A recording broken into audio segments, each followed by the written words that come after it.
And many times mental illness is associated with that. Did you know 1 in 5 people live with a mental illness? This week is Mental Illness Awareness Week. Ned Presnall from Clayton Behavioral Clinic is here now to talk about it. Good morning to you and thanks for coming in.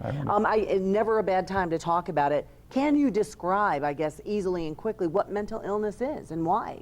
Yeah, I think it's important. This week the motto is "I am not a stigma" or "I'm not stigma," and we think of mental illness as being this kind of unitary thing, like I'm a schizophrenic or I'm bipolar.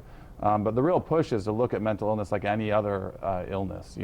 Someone can have severe heart conditions and they can have minor heart conditions, and mental illness is no different. It's sort of a spectrum of disorders that affect the brain and behavior, and it's a regular part of our everyday lives. Unfortunately, with some tragic events like the one we saw last week in Oregon and many like it, we keep bringing up, well, he was mentally ill and untreated and things like that.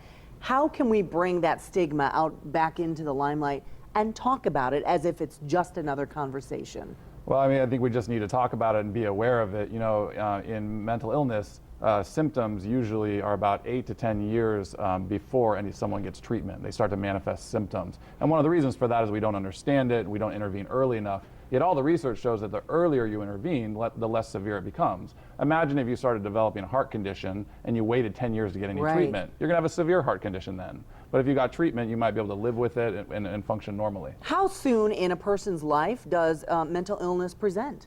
50% of all mental illness starts to manifest by the age of 14 and 75% by 24. So it really is part of our early development in which we usually manifest some kind of mental health problem. A very vulnerable age in the teens and preteens. So if there's parents out there, co-workers, teachers, anything in particular to look for that might be a cry for help? If you're concerned, I'd really go on the NAMI website. NAMI is the National Alliance for Mental Illness, and they have got great statistics and great lists of things you can look for. But extreme withdrawal, tearfulness, really erratic behavior, substance use. Those are just a few of the signs you look for to look for mental illness in a young person. And unfortunately, I've heard some parents go, "Oh, you're just going through a phase. Oh, you just got the blues." Yeah. Should we say that? Well, it's complicated, right? Because children's behavior can be a little bit erratic at times. But if you're concerned, it does make sense to do a little bit more reading. Ask your pediatrician. Your pediatrician should be able to help you discern whether something is just a phase or it's a more concerning condition. Something definitely to talk about. Thank you so much. Our thanks to Ned Presnall from Clayton Behavioral Clinic.